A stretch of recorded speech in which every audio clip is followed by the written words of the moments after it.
Okay, so we've talked about in the previous video what the solutions of a quadratic function look like on your graph, because that's what we want to do is identify those solutions. They will be your x-intercepts. Where will the x-intercepts be located? On the x-axis. So let's go through the steps of how exactly we're going to take our function or our equation that you're going to be given to get to that point.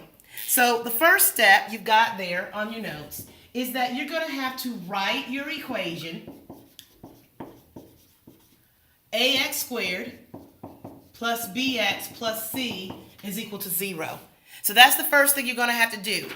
One of these terms, or maybe two of the terms, is going to be on the other side of the equal sign. You've got to move everything over and set it equal to 0 before you can even think about finding your solutions. That 0 is a magic number. It's got to be there. So everything has to move over on the other side.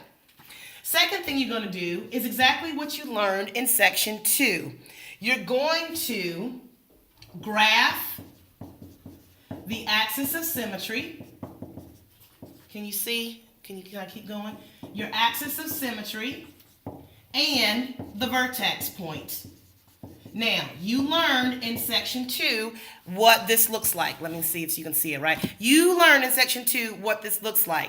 Your axis of symmetry is where you take the opposite of b over to a. You take your b from your equation, switch the sign, and you divide it by 2 times the a from your equation.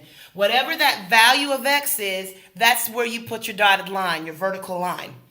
Then your vertex is going to be the same thing. That's going to be your point x, y, where your x comes from that number. And then you plug it in to get your y. So step number 2 is what you should have been doing for the past couple of days anyway. It's nothing new. Step 3 is going to be complete your XY table, because you got to have a couple of points other than the vertex. Complete the XY table and graph the parabola. Okay? Now, for our XY table, I've been just choosing basic numbers, x is 0, 1, -1, what have you. Some of you all may want to check your value here and let that determine what your x values are going to be.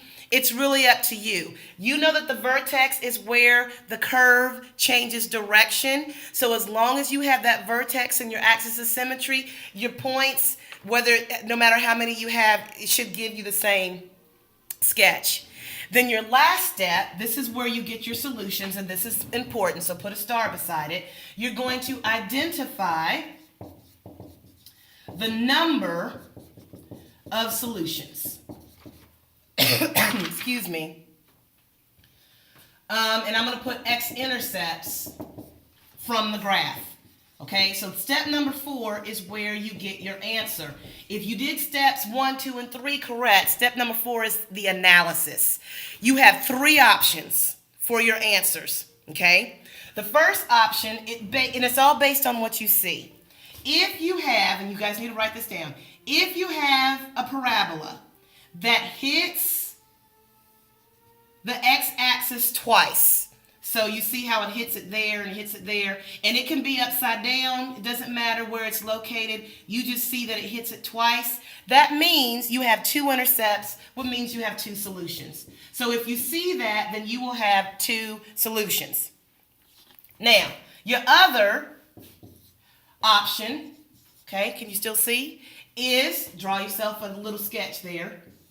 Your parabola only hits the x-axis once. So it's got a point there, or let's say it's got a point down here. You see where it only hits it once? You see where I'm boxing it? You see that? That means that you only have 1 solution.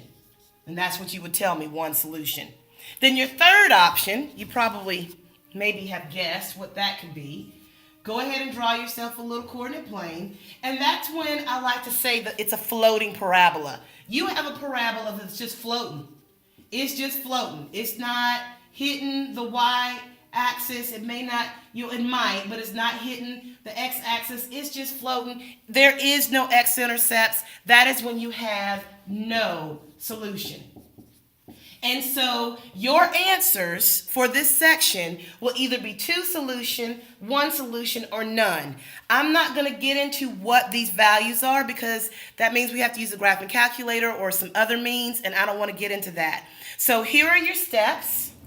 Make sure you have them written down, and in the next video, we're going to